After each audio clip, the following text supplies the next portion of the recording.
kitchen? That's right. The first rule of Fight Club is you do not talk about Fight Club. The second rule of Fight Club is you do not talk about Fight Club.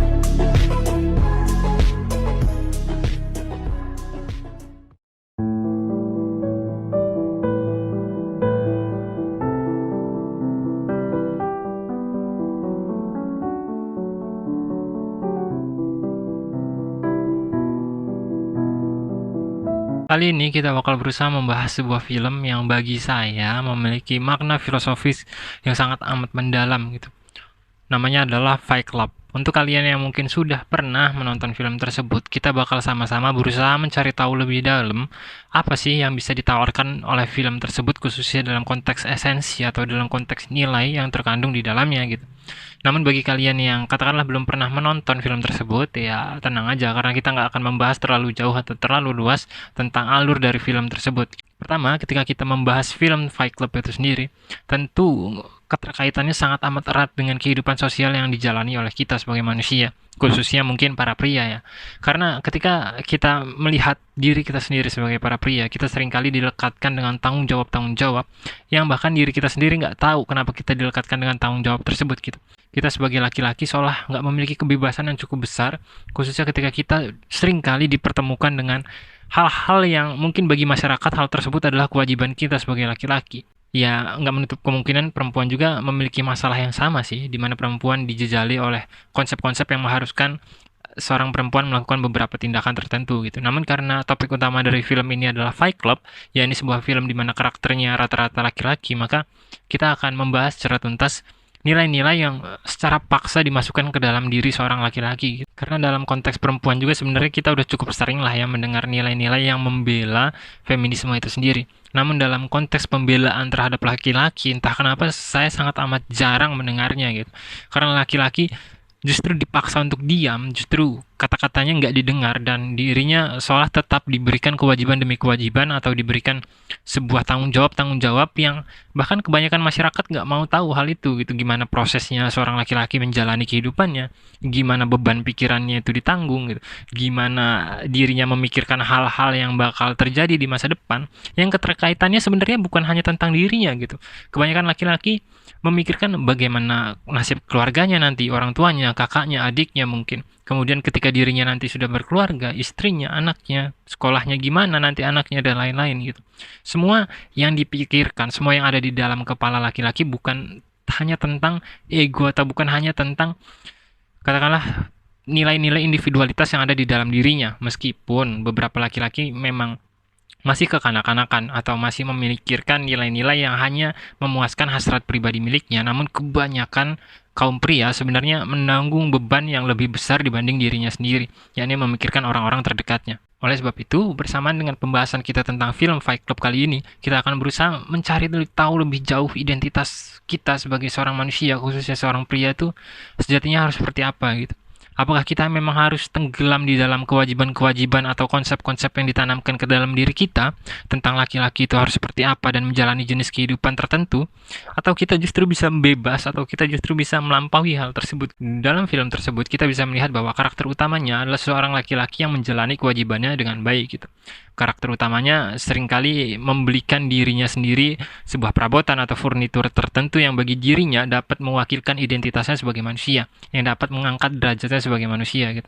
Namun lambat laun seiring berjalannya film tersebut, dirinya sadar bahwa nilai-nilai yang dirinya beli itu, nilai-nilai yang dirinya lekatkan pada dirinya sendiri, baik dalam bentuk barang atau dalam bentuk apapun, sebenarnya hanya sesuatu yang sampah gitu, hanya sesuatu yang ilusi yang nggak akan ada habisnya karena kita seolah dipaksa untuk membeli sesuatu, kita dipaksa untuk memiliki sesuatu yang sebenarnya nggak ada keterkaitannya dengan identitas kita sebagai manusia.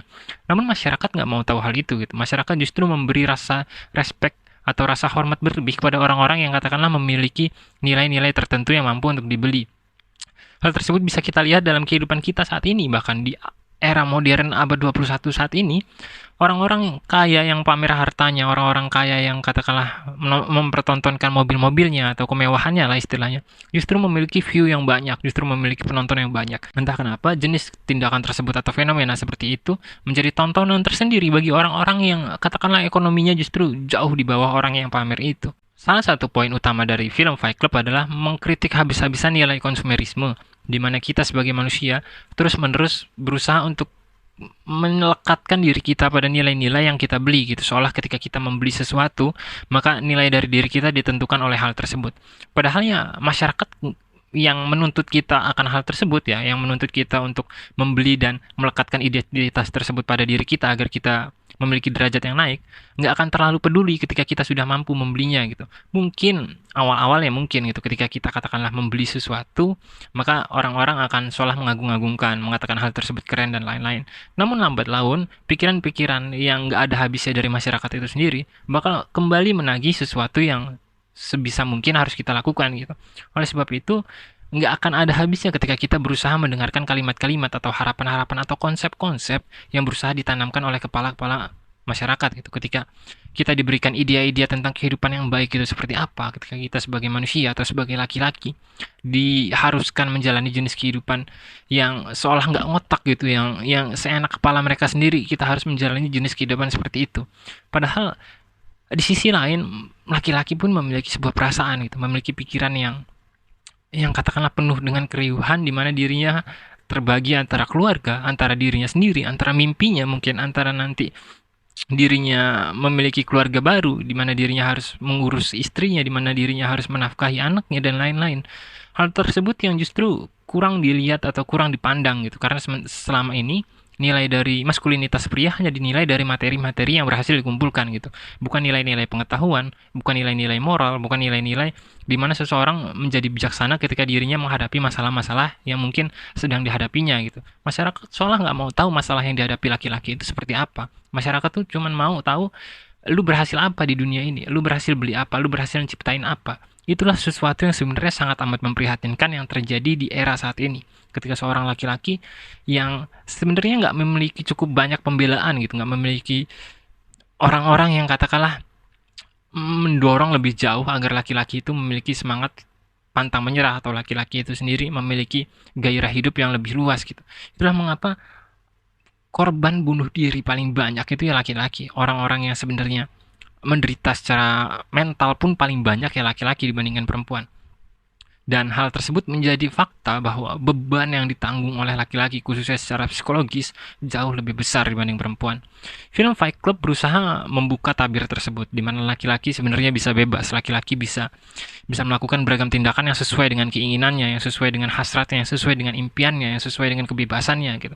Karena selama ini yang kita dengar adalah di mana perempuan berusaha memperjuangkan hal tersebut gitu, di mana perempuan dikatakan bisa melakukan ini dan itu, memperjuangkan kebebasannya dan lain-lain. Sekarang ketika laki-laki berusaha melakukan hal yang sama, yakni memperjuangkan kebebasannya, memperjuangkan nilai-nilai maskulinitas di dalamnya, maka seperti yang kita tahu belakangan ini, seringkali maskulinitas tersebut justru diserang habis-habisan gitu. Dibilang kita sebagai laki-laki adalah misoginis, seperti laki-laki yang benci perempuan dan lain-lain.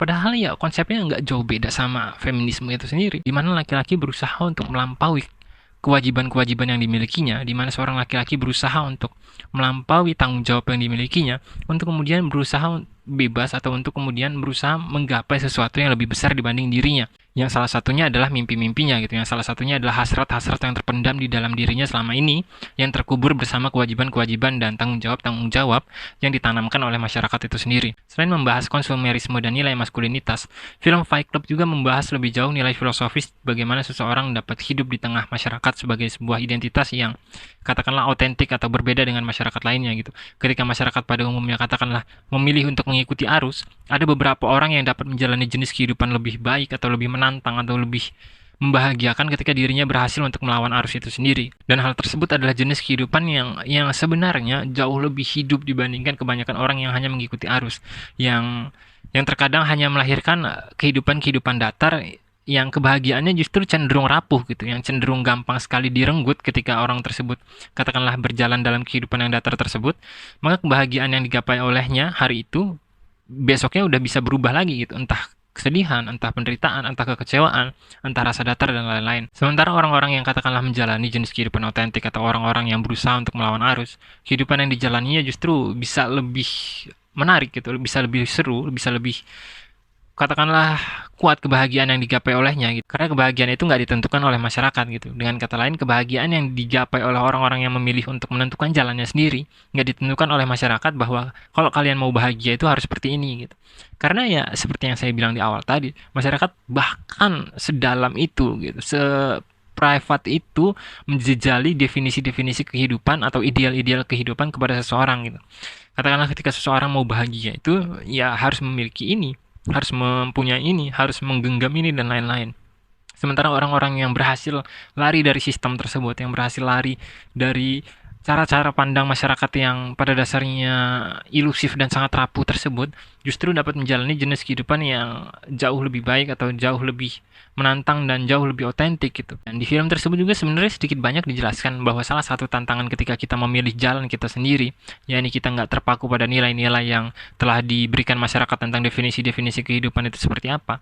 Salah satu resikonya adalah kesepian. Dan melalui kesepian tersebut ya kita menjadi jiwa-jiwa penyendiri. Oleh sebab itu bagi orang-orang yang katakanlah memilih untuk keluar dari jalur, penting untuk menemukan circle atau menemukan teman-teman yang memang memiliki pemikiran yang cukup baik gitu, yang memiliki kesamaan dalam beberapa aspek, khususnya dalam konteks cara mereka memandang kehidupan itu sendiri. Dan itu akan menjadi salah satu bantuan atau akan menjadi salah satu obat bagi mereka, khususnya dalam konteks kesepian yang dimiliki oleh mereka, di mana mereka bisa bersama-sama menjalani jenis kehidupan yang jauh lebih seru atau jauh lebih bebas dibandingkan orang-orang lain. Tapi tentunya di sisi lain, selain faktor kesepian itu sendiri, pasti ada tantangan-tantangan luar biasa hebat lainnya yang dimiliki oleh orang-orang atau circle yang berusaha untuk melawan tatanan sosial tersebut. Di antaranya adalah dianggap sebagai sampah masyarakat, di antaranya adalah dianggap menjalani kehidupan yang gagal, di antaranya juga bisa dibilang sebagai orang-orang yang tujuan hidup yang nggak jelas gitu dan lain-lain. Padahal mereka justru adalah orang-orang yang menjalani jenis kehidupan itu sendiri dengan sepenuh hati, dengan keinginan mereka untuk benar-benar merasakan seperti apa sih hidup itu, benar-benar merasakan bahwa hidup itu adalah sebuah momen yang tiap detiknya harus dimaksimalkan, di mana kita memang mengendalikan kehidupan itu sendiri, bukan justru terbawa arus atau bukan justru katakanlah masuk dalam sistem-sistem di mana kita tanpa sadar dikendalikan oleh masyarakat atau sistem-sistem itu sendiri gitu, di mana kita harus sekolah, kerja dan melakukan tindakan-tindakan yang sebenarnya bukan diri kita sendiri yang mengendalikan hal tersebut gitu. Kita dicap atau dicetak dalam sebuah sistem di mana kita hidup dan mati dalam sistem itu, sedangkan di dalam kehidupan di mana kita berusaha untuk melawan sistem itu sendiri, di mana kita berusaha hidup secara otentik atau sebebas mungkin, kita bisa merasakan banyak pengalaman atau katakanlah nilai-nilai yang nggak bisa ditemukan oleh masyarakat pada umumnya. Dan hal tersebut tentu bisa memberi kita sebuah kebijaksanaan tersendiri ya. Oleh sebab itu, sebenarnya inti utama dari film Fight Club itu sendiri ya, selain dari usaha untuk melawan sistem, adalah cara kita sebagai manusia, baik laki-laki atau perempuan lah, saya satukan keduanya, untuk mengetahui, untuk mempelajari, untuk memahami identitas yang sebenarnya dari diri kita gitu.